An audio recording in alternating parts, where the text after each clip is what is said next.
অন্নপূর্ণা পূজা।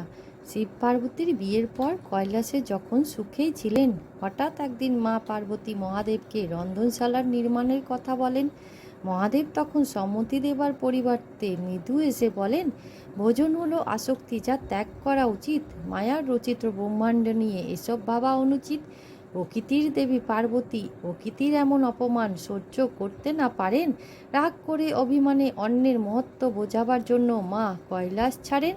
মায়ায় রচিত হলো প্রকৃতির জীব প্রতিপালনে ভোজন যে কতই গুরুত্বপূর্ণ, তা বোঝাবার জন্যই দেবী পার্বতী এমন করেন। মা পার্বতীর বিরহে মহাদেব তখন যোগ সমাধিতে লীন হয়ে যান।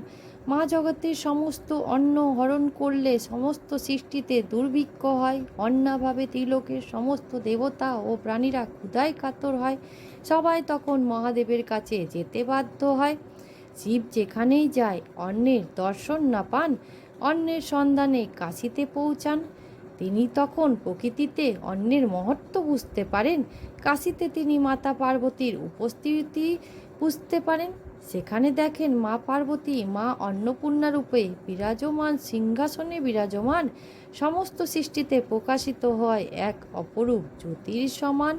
কাশীতে মা অন্নপূর্ণা এক বিশাল রন্ধনশালা নির্মাণ করেছেন। সমস্ত ক্ষুধার্তদের ভোজন প্রদান করে তিনি সবার ক্ষুধা মেটাচ্ছেন। দেবীর এক হাতে ধানে ভরা স্বর্ণপাত্র, অন্য হাতে হাতা ধরেছেন। মহাদেব এসেছেন দেখে সিংহাসন থেকে নেমে এসে প্রণাম জানালেন।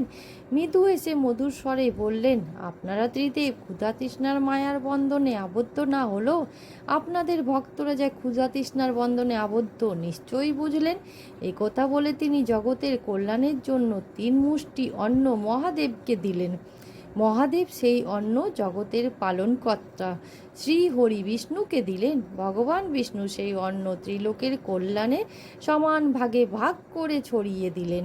এইভাবেই মা অন্নপূর্ণার কৃপায় ত্রিলোকের ক্ষুধা শান্ত করে দিলেন। মহাদেব খুশি হয়ে কাশীতে অন্নদাত্রী দেবী অন্নপূর্ণা মন্দির নির্মাণ করেন। এখনও মনে করা হয় মা পার্বতী মা অন্নপূর্ণা রূপে কাশীতে বাস করেন। জগতের কেউ যাতে ক্ষুধার্ত না থাকে সেই ব্যবস্থা করেন। পুরাণ মতে চৈত্র মাসের শুক্ল অষ্টমী তিথিতে কাশীতে আবির্ভাব হন দেবী। তাই তো তখন থেকে প্রতি বছর এই দিন ধুমধামে পূজিত হয়ে থাকেন দেবী।